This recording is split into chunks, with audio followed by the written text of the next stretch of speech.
battered the global economy, and many estimates indicate that growth in the year 2020 is likely to be negative. And the question is, what does this mean for the investing community?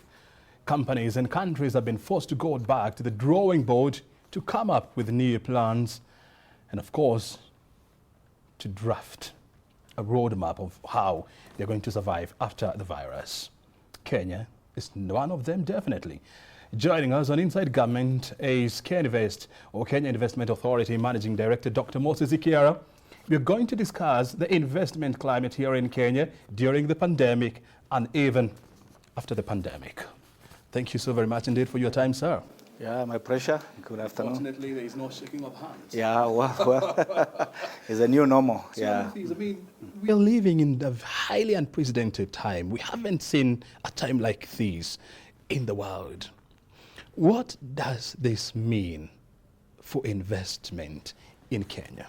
Yeah, thanks, O'Brien. Actually, you did, as you say, this is a very uncertain times.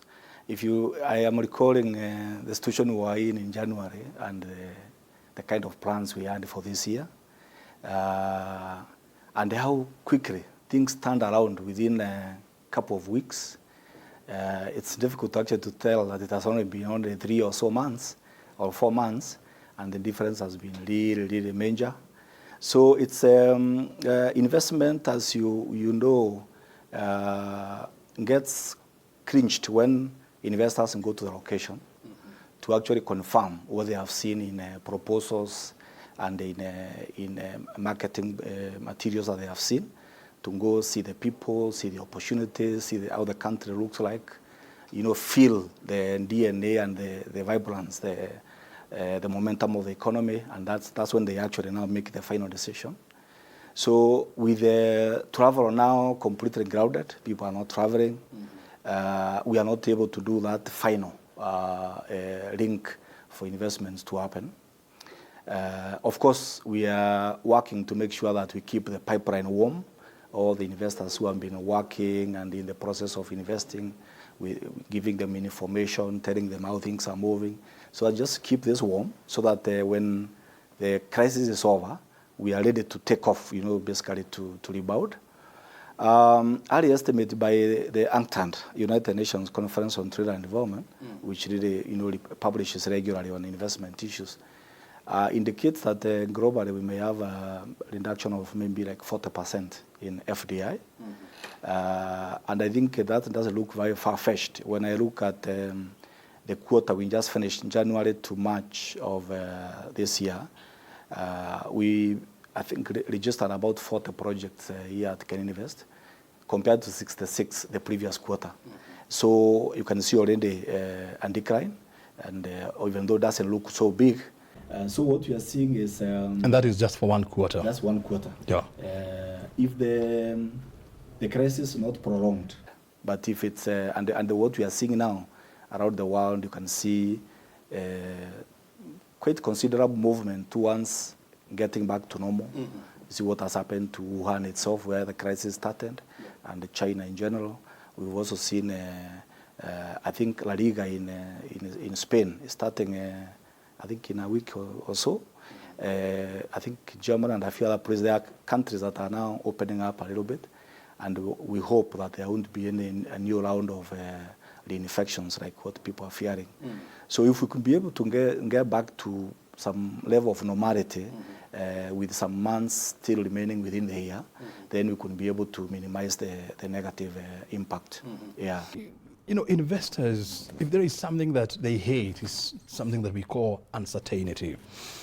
And even after, the world economy starts reopening, nobody knows what exactly is going to happen, how the world will look in 2 months, in 3 months' time from now. Do you have any investment decision that has been rescaled or that has been cancelled because of the ongoing crisis? This crisis is affecting the whole world. Yeah. So I think the good luck we have is that this is not a Kenya issue or East African. It's a global pandemic. Yes, a global pandemic, and there are a lot of people with investment capital looking where to invest it. So when you have a situation where most of the world is affected, although in at different levels, Africa still remains quite attractive because so far it has not been as hit as some parts of the world. And you know, Africa has been now the latest frontier for investment, where a lot of people are coming, because if you balance risk and the rate of return to investment, Africa has been quite attractive. Yeah. So there's still, investors are still looking, even making inquiries. We are lucky we had already built some digital tools for investment promotion, where somebody from wherever they are, they can basically get to know the opportunities we have. And they can even start some processes of getting their project happening. Then once the crisis is over, they can actually come on the ground. So so I would say it will not necessarily be worse for Kenya or Africa relative to elsewhere. Even though some of the countries now they are looking at is to now look inward. So if you are an investor in America who would have maybe gone to Africa or somewhere else, with this happening now, you are starting to say, can I go to second best, maybe to look at investing in the country. So we might be able, globally, we may be able to have that flows affected.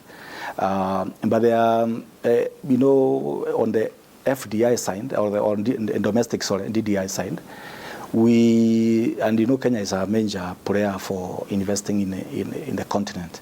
So in terms of the capacity that we have in the country itself, is quite significant.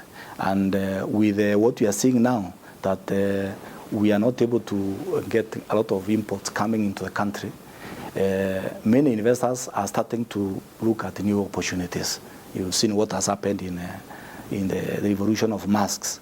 Even small polytechnics are stitching some masks and trying to really respond to this. You've seen innovations in ventilators, capacity which I didn't know that we had. Look at how many institutions have built these tunnels for spraying and in disinfecting people. You have in Eldoret now, you have in Mombasa, we have in at the SGR. So the response has been amazing as far as what I've seen. So DDI may be able to come in and really cover for the shortfall we may get on the FDI. And you know, when you look at United Nations, I mean, they're issuing some very, very frightening figures, you know, that almost 1 billion people in the world are likely to be dragged back to the poverty, below the poverty lines. And this definitely means that, you know, investment or investment capital is also likely to be scaled back. When you are talking to investors, what are they telling you? Of course, as you've said, when there's we know we lose so much value globally because of the crisis, and they bring a lot of people below the poverty line, it means the effective purchasing power is eroded. And you know, for investors, the critical thing they look at is the purchasing power, the ability of an economy to buy the goods and services they will produce when they invest. But I'm, you know, cautiously optimistic that maybe the extent may not be that big. And then that there will be a bit of readjustment, so that if there will be now people consuming more things like hand washing facilities and masks and things like that, then the shift goes to producing in that side. The advantage we have is that globally there was already maybe a lot of capital looking for good places to invest in. So that may be something that will be really can step in now and help as the new opportunities emerge. Yeah. You're talking about you know, the FDI figures, you know, for the first quarter of this year. And when you look at it, you see that there is almost a 40% drop in terms of investment. But that was quarter one, and the situation was not as bad, you know, as it's likely to be in quarter two or maybe quarter three going forward. Are you looking at a slower growth in quarter 2 and quarter 3? And what are you likely to do about this? First of all, I think, and if I look at Kenya now, we've also been looking at the projections of economic growth, because economic growth also is a major indicator for people trying to find a way to locate their investment. If you look at I've looked at IMF projections by McKinsey, also our Treasury together with the Central Bank of Kenya. It's a macro working group that normally projects how the economy is doing. Our economy, in introduction, you said, I think, likely to be negative growth. The numbers we have on Kenya now is the worst one is maybe about 1% growth. The best for 2020 could be as good as 3.4%. So they are not very, they are now numbers, of course, that are taking us back, considering now we had reached at 6% and we are, gearing and building our momentum to go to the 2-digit that we've been trying to get under Vision 2030 for a long time. So when you look at the way the projection of the economy, and like for IMF, they say actually the Kenyan economy, 2021 could easily rebound back to 6%, kind of going back to the trajectory that we were in.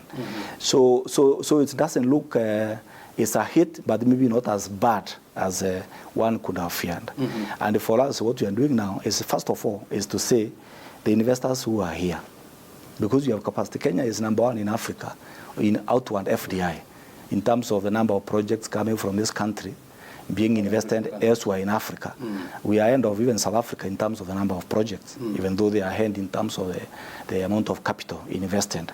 So if those projects could find space within our country, then it will again minimize the gap that would have been left with the absence of FDI. And then I said we are also, keeping the pipeline warm. We have a lot of investors by country, from China, from India, from UK, from US, from France, from Hungary, many places. So we have investors we have been discussing, and they're interested in some projects, and they have been working through that, doing number crunching, confirming whether what we are saying is true before they can actually now get to the actual investment. So we will continue focusing on that, because now there is no point, and it's not possible even to start spending time to preach the gospel to new investors. So focus on this, on these ones. We're already engaging them on technology. We have a platform called e-Opportunities. We also have another one called Case Management System, and telling them, ask as many questions as you can, so that we do everything, completely everything else, except maybe coming and doing the final processes of breaking ground and getting the projects done. So we are going to just have to be very good in the new normal, using technology, Zoom, GoToMeeting, and other facilities, so that we keep investors and telling them what is happening, giving them confidence that the economy is not on its needs completely, that things are happening. So that's our strategy. The jury is still out on how badly the Kenyan economy will be battered by the pandemic. But from IMF to the World Bank, they're in agreement in one thing, that the world economy is not likely to register any growth in the year 2020. And Kenya does not operate in isolation. The global growth agenda has a significant impact on the Kenyan growth agenda. So in case this estimate comes to pass, are we not likely to see any growth in terms of investment decisions? I think it will not. You'll be surprised. Even equity in some companies, others are still continuing with their plans, ready to come and build their plants, their factories and all that. So it won't be a complete. The only hope, of course, is that it will be possible for some travel to happen that people can travel from one country to the other without being exposed so much to the risk of getting infected. So, so we're feeling we're optimistic that things will not be completely zero. Of course, it's a big hit, and I've said what we have seen over the last 2 months or so in terms of response by Kenyan companies and agencies. It is very encouraging.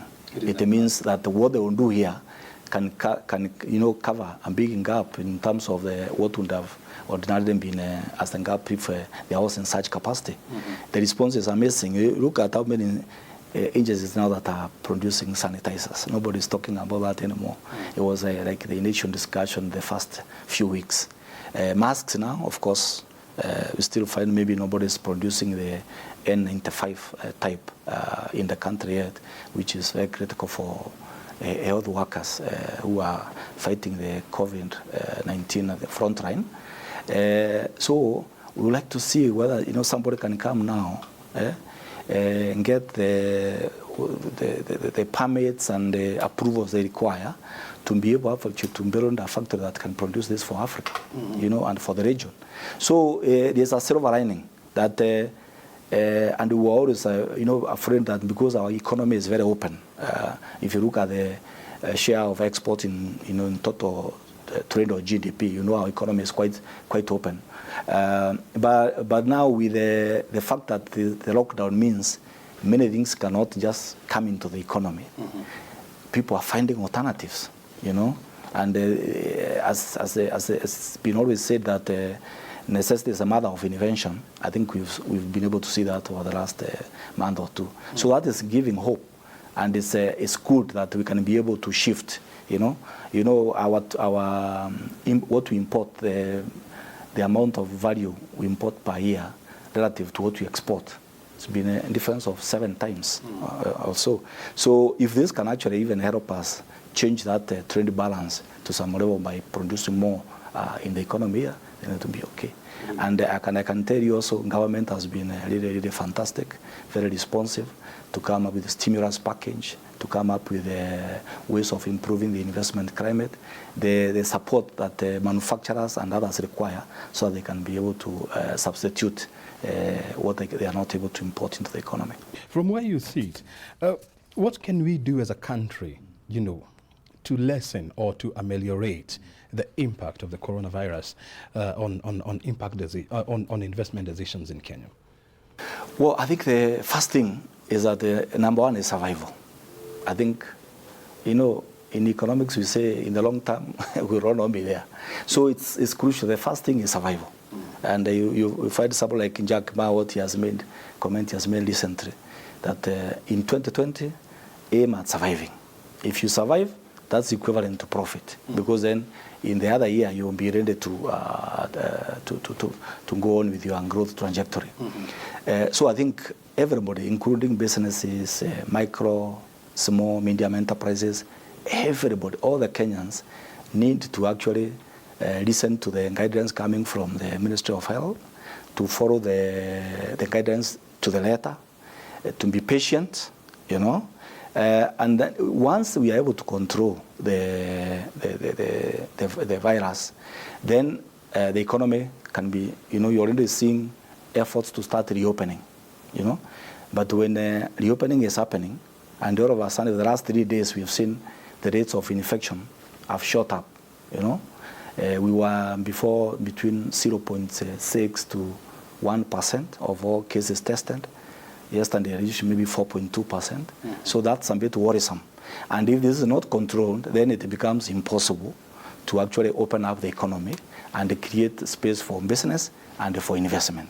So I think even for the business people and everybody, all what Kenyans need to do now is everybody to focus on just flattening the curve, making sure that the case is determined. Then we can go back to normalcy as soon as possible. That we will be able to reduce the adverse impact that could visit our economy. I know you have been having virtual meetings, with investors. What are they saying about, the measures that the country has put in place to, number one, flatten the curve, as you are saying, and number two, ensure that investment climate continues to be conducive? Okay.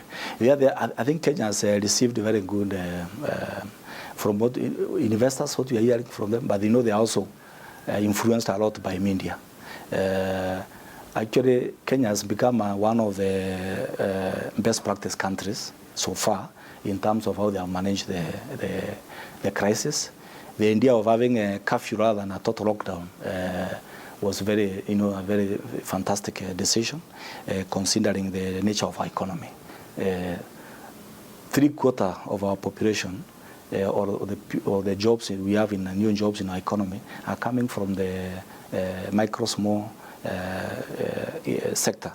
And if there's a total lockdown there, you won't have enough money to be able to give all those cash transfers and to support them. So the investors are looking at the numbers. They are looking at what global media is talking about, what's happening in Kenya. And this is positive because they're able to see this is an African country, is doing things properly, and the situation is not getting completely out of control. So that is what is encouraging. And the investors are keeping asking when will it be possible to come into Kenya again to be able to continue with the projects. Mm-hmm. Yeah. The existing projects, because I know there are a number of projects that are currently ongoing, from the construction of the Lamu port, to construction of energy facilities. Do we have any project that has been scaled back because of the ongoing pandemic? I think some private sector companies, as you are aware, have declared a bit of redundancies. So they have sent off workers, which means they are not producing. But because of the curfew process, I think many companies are still producing. Mm-hmm. For big projects that are involving construction and all that, the biggest challenge so far is the social distancing. So you can't have so many workers like you ordinarily have running a project. You have to reduce it to a large number so that you can keep the social distance. So that's the first line of impact that you're seeing, reducing progress. But in terms of shutting down projects or abandoning it, that one we have nothing has come yet, and we hope it won't come. Mm-hmm. Yes. This is a question of hoping. Yes. Yeah. Tell me things. I mean, yes, it is true. Asia has not been managed to be impacted as it has been the case in the US or Europe. And we know that Europe and US, they account for almost 70% of investment inflows into this country. Bearing in mind that the two continents, have been severely impacted, what does it mean for us? Of course, that's a big concern. As you have indicated very well, I think the main sources of foreign direct investment for our country are US, UK, India, China, Japan, some other countries in Europe like France. And most of those countries have been quite affected by this. Everybody now, most of the people out there are not necessarily thinking about investment. Now, many of them are thinking about survival. So that's why I said from the beginning, how soon we ride over this, crisis and it's over, the better, because then we can start picking the pieces.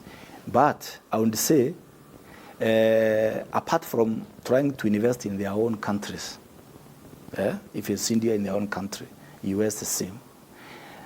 There are no countries that are not affected, So I think in terms of relativity, our relative position, in terms of attractiveness as a destination for investment, will still remain strong.